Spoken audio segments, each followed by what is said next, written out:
Bank sentral di banyak negara semakin gencar membeli emas di tengah kondisi ketidakpastian global.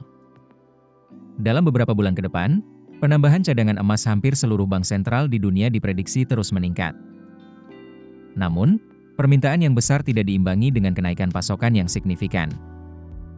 Efeknya bisa membuat harga emas semakin bersinar, meski pada saat bersamaan ada risiko lingkungan yang perlu diperhatikan. Pada kuartal 1, 2025, cadangan emas bank sentral global secara rata-rata telah melebihi proporsi as treasury. Ini merupakan rekor yang belum pernah dicapai pada hampir 30 tahun terakhir. Menariknya, dalam survei cadangan emas Bank Sentral 2025 yang dilakukan WGC pada 25 Februari dan 20 Mei terhadap 73 bank sentral menunjukkan, 95% responden menyebut cadangan emasnya akan terus meningkat selama setahun ke depan. Sebanyak 73% responden memperkirakan cadangan dolar AS akan moderat atau jauh lebih rendah dalam 5 tahun ke depan.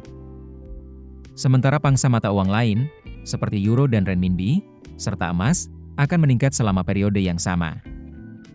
Pengamat komoditas, Lukman Lio menjelaskan, kenaikan porsi emas pada cadangan devisa Bank Sentral Dunia sebagian besar mengorbankan aset dolar terutama surat utang AS.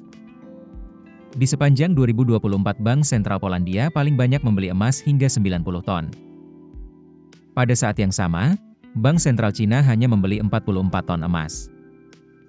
Kepala Ekonom BCA, David Sumual mengamini, maraknya pembelian emas oleh Bank Sentral Dunia sejatinya sudah terjadi sejak 4 tahun terakhir.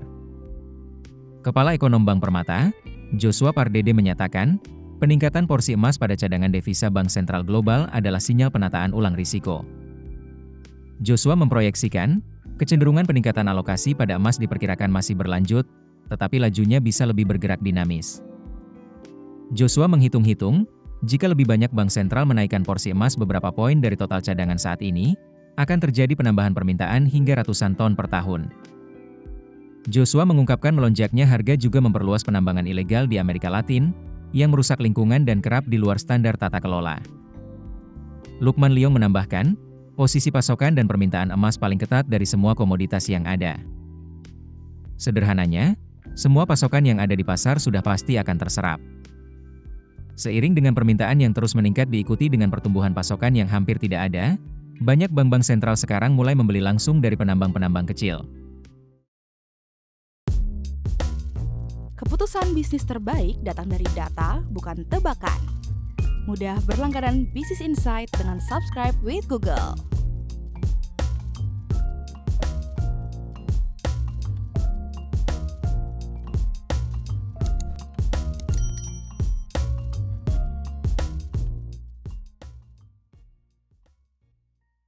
Download aplikasi Kontan sekarang di App Store atau Play Store.